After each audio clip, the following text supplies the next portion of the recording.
What's up guys? I know I haven't put up a video for a long time. Apologies to those who actually want to see my stuff. Not many of you there, but thank you very much who are.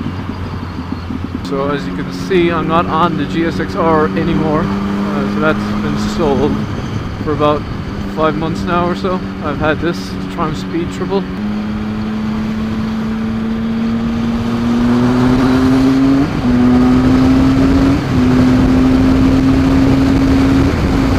Doing an update now just to say that this year I'm planning on doing a lot of test rides, because at the end of this year I plan to leave London and return to my home in Ireland, hopefully all going well. And what that means is I'll be able to commute by car, because you won't have shitty London traffic.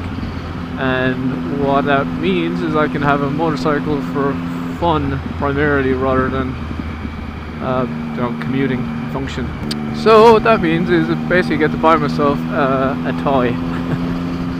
I want to test ride all the toys that are in my price bracket. So, like, a lot of stuff from the new channels like 44T, Excellent Channel, and MCN.com, all of these, they're all great, but the problem is that I'm never going to buy a brand new bike. I'm always going to buy second hand, because I don't want to suffer depreciation. Previous generation models of motorcycles that are, in an 8 to 10,000 pound price bracket. That's what I'm spending my money on. And when you're at that price point, you can start getting higher class models that are older a few years compared to newer released models. And there's no comparison really. There's no company or no website or anything that compares the new with the old stuff for the same money, if you know what I mean. So like the closest thing I saw was a good one from MCN when they compared the Ducati 959 against the Fireblade. So like that was a new modern bike, but for the same money you'd be getting a Fireblade. So they compared the two, and I thought that was pretty useful. So like, for example, the new Street Triple that's coming out, which looks awesome. So like that's a 9,800 pound bike. So that's 10k. Now, so that's a 10 grand bike, I'd say, right? So for 10 grand, what else could you get second hand? Well, you could probably get a good deal on a Ducati Panigale 1199. But you can definitely get an 899. You can get a second gen BMW S1000 double R. You get a single R. So you can get these bikes, even though they're second hand.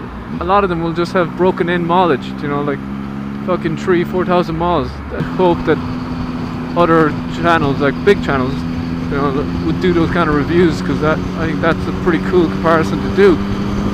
And it's something that most buyers consider. Like, I don't know, maybe I'm the minority, but I would never consider going out buying anything brand new, because the second you drive it off the forecourt, you've lost 5-6 grand, depending obviously on what the starting cost was. So my options are, to cut a long story short, I was looking at BMW S1000 double R, the single R, the 2012 onwards Fireblade, Yamaha R1, the older model when it got traction control introduced, except it wasn't an ABS. KTM RC8, a bit of a wild card. Yeah, Tuono, which again, the standard one is I think around 10 grand, not the factory. The sound is unbelievable, but I'd be a bit concerned with the reliability and dealer network, especially in Ireland. I don't think there is one.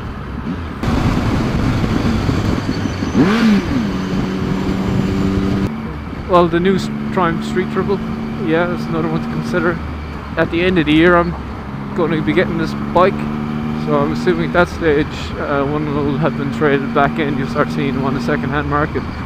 I had the Triumph Truxton on my list, the R, but where I'm actually coming from now is I'm coming from the MCN show, and I just sat on it, and it's the weirdest thing. When you're sitting on it, especially if it's got the racer fairing, which is, I'd definitely get that if I was getting it, your knees hit off it. Like they don't sit against the tank correctly, and then when I scoot back to try and get my knees into the indents in the tank, it's super long reach of the bars in. So I don't know if that's just me. So that actually rules that bike out, unfortunately. So I don't think it would work ergonomically for me. So that's that one gone. Maybe a Daytona, but everyone says it's the most extreme riding position. But as I said, it's a toy, so I could probably justify it. Yeah, the Ducati 899. That's probably the top of the list. This is one I want to test ride. If there's any suggestions, people, please feel free to add it in the comment section. My concern with the Ducati 899, while although it is probably one of my dream bikes, like it is the best looking bike ever made, is the heat. The heat coming off that cylinder head is real loud in these bus lanes. I don't even know. I mean, yeah. So my plan is to test ride all of these over the course, probably starting from, what month are we now? Maybe April. So if you like my reviews, stick around. Track day next weekend on with speed, hoping to get some track footage. I'm going to stick to drift on the side of the bike because they won't let me put it on my helmet. Whoa, look at this thing! Oh, get a drive by. Oh, dude. Fuck. And later on in the year, I'm planning on doing a mini Euro trip, like a 4-day, 5-day, no, probably 4-day trip to likes of Switzerland or something. Get footage of that, put it on the channel. So it could be a lot of activity coming up.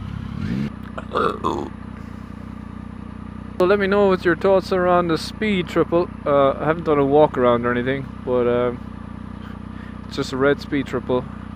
Some Scorpion cans. I might do a walk around when I get home.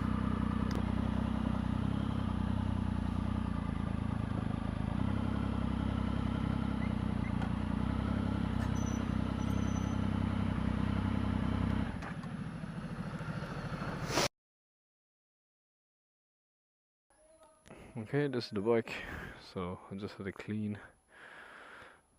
It's a, as I said, red speed triple Scorpion exhaust. It's got shorty levers, Triumph LED indicators, orangey protection. I think that's it. Orange, yeah, cross protection here as well, and Oxford heated grips.